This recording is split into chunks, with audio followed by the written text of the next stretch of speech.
We Muslims believe that God Almighty took him up, saved him from that ignoble death and nakedness of the cross, because the people on the cross were absolutely naked. They didn't respect you to put a little loincloth around the man. The messenger of God, you say the Son of God, naked and bare before the world, flies buzzing around him. No. God Almighty didn't allow that to happen to his servant, his messenger, Jesus. God saved him and took him up. And I say, he's coming back to judge you.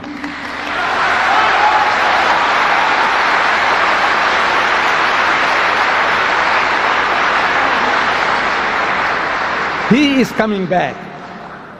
To do what? We Muslims, we believe and we claim that Islam is the culmination, the fulfillment of all of God's revelation to man. All true guidance, all guidance is given to us. We don't have to learn anything new from Jesus or Moses or Muhammad anymore. Whatever God wanted to give, He's given it to us. So what is Jesus come and do?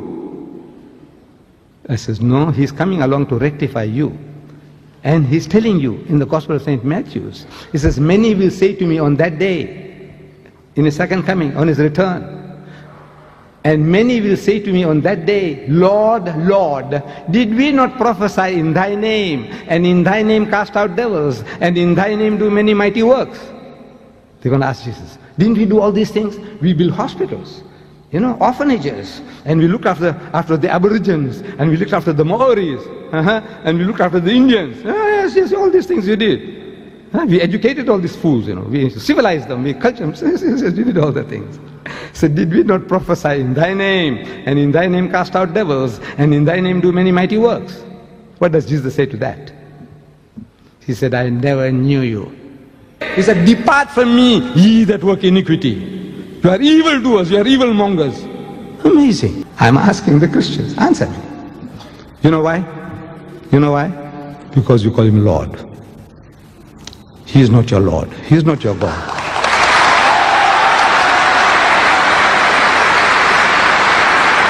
That's the reason.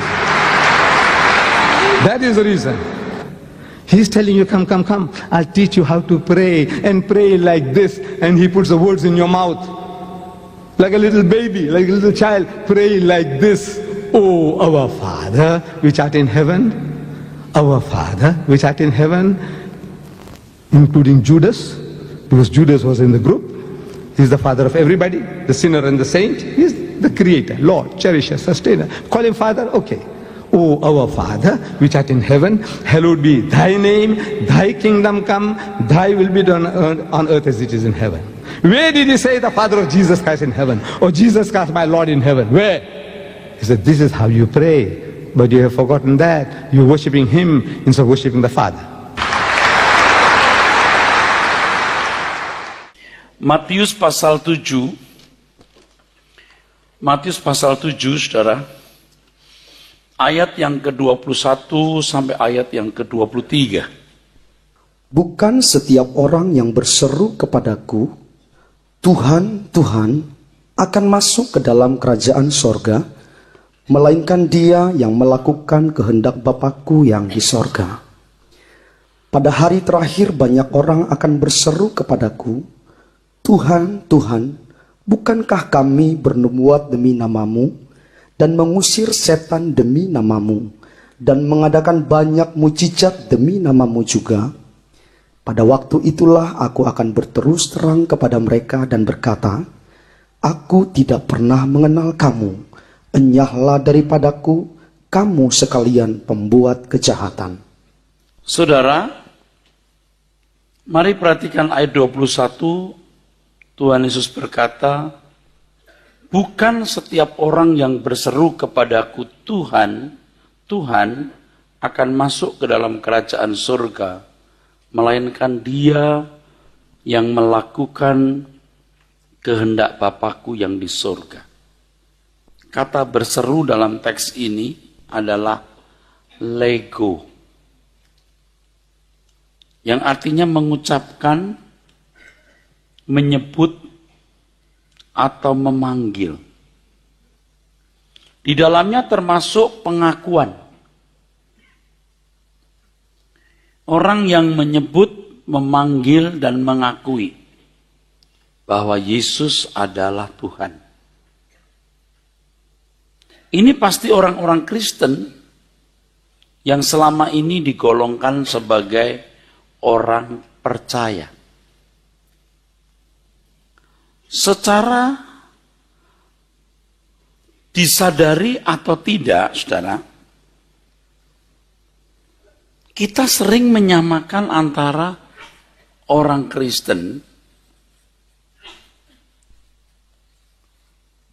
dengan orang percaya.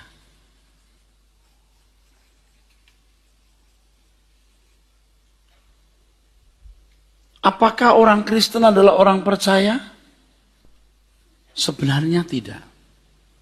Orang percaya pasti orang Kristen. Tapi orang Kristen belum tentu orang percaya.